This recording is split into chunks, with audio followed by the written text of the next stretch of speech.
Assalamualaikum warahmatullahi wabarakatuh. Perkenalkan, nama saya Suci Fajarianti, biasa dipanggil Suci. Saya dari Fakultas Tarbiyah dan Ilmu Keguruan, Prodi Pendidikan Agama Islam kelas 1H. Di video ini saya ingin menjelaskan tentang sejarah perkembangan bahasa Indonesia. Bahasa Indonesia merupakan bahasa resmi bangsa Indonesia. Dalam setiap peradaban manusia, bahasa selalu hadir di tengah-tengah mereka. Bahasa dan manusia merupakan satu kesatuan yang tidak dapat dipisahkan. Hal ini dapat dilihat dari bagaimana bahasa bertindak sebagai suatu media yang membantu manusia dalam kehidupan sehari-hari. Bahasa yang hadir dalam suatu kelompok masyarakat merupakan hasil dari interaksi sesama manusia di tempat tersebut. Hal ini juga berlaku bagi bahasa Indonesia yang telah tercipta berpuluh tahun lalu dan mengalami perkembangan yang begitu signifikan hingga kini. Perkembangan bahasa Indonesia selalu memiliki keunikan tersendiri. Kosakata asing yang diserap ke dalam bahasa Indonesia bertujuan untuk memperkaya pembendaharaan dan varietas bahasa Indonesia.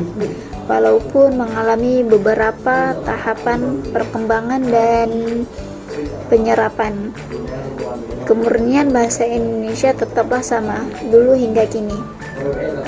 Adapun perkembangan bahasa Indonesia dapat dikelompokkan menjadi 3 bagian utama yang perlu diperhatikan.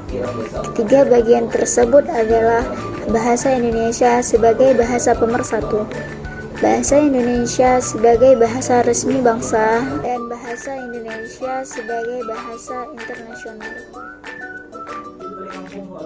Selanjutnya, untuk sejarah perkembangan bahasa Indonesia dapat disoroti melalui zaman Sriwijaya yang menggunakan bahasa Melayu untuk menjadi bahan pembelajaran kebudayaan, dan hingga pada saat penyebaran agama Kristen oleh para pendeta-pendeta dan orang Belanda pada saat masih di Indonesia. Bahasa Melayu yang merupakan cikal bakal bahasa Indonesia telah berkembang dengan sangat pesat di Indonesia. Bahkan sebelum bahasa Indonesia pertama kali resmi diumumkan pada saat Sumpah Pemuda, bahasa Indonesia sejak dulu telah membentuk bangsa dan pemersatukan keberagaman yang ada di Indonesia yang memiliki tingkat kemajemukan yang sangat tinggi. Bahasa pada dasarnya merupakan media untuk berkomunikasi, ternyata memiliki eksistensi yang lebih tinggi. Bahasa mencakup hampir seluruh lapisan masyarakat, bahkan kebudayaan itu sendiri. Banyak sumber yang mengupas fungsi bahasa Indonesia. Salah satunya Arifin. Kedudukan bahasa Indonesia memiliki fungsi berikut. Yang pertama, lambang kebangsaan bangsa. Bahasa Indonesia mencerminkan setiap nilai-nilai yang dimiliki oleh bangsa Indonesia. 2. Lambang identitas nasional. Bahasa Indonesia merupakan identitas ataupun jati diri dari orang-orang ataupun penduduk Indonesia. 3. Alat perhubungan antar warga, antar daerah, dan antar budaya.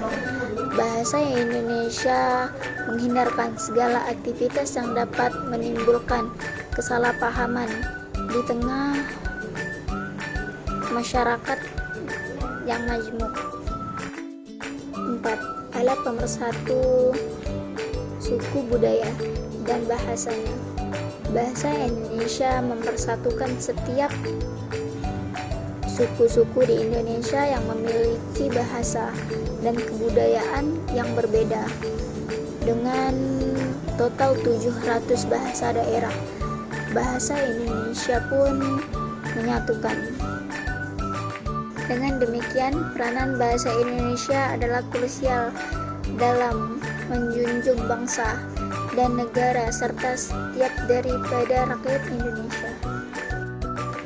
Cukup dari saya, mungkin hanya ini yang bisa saya sampaikan. Kurang dan lebihnya mohon dimaafkan karena saya masih tahap pembelajaran. Assalamualaikum warahmatullahi wabarakatuh.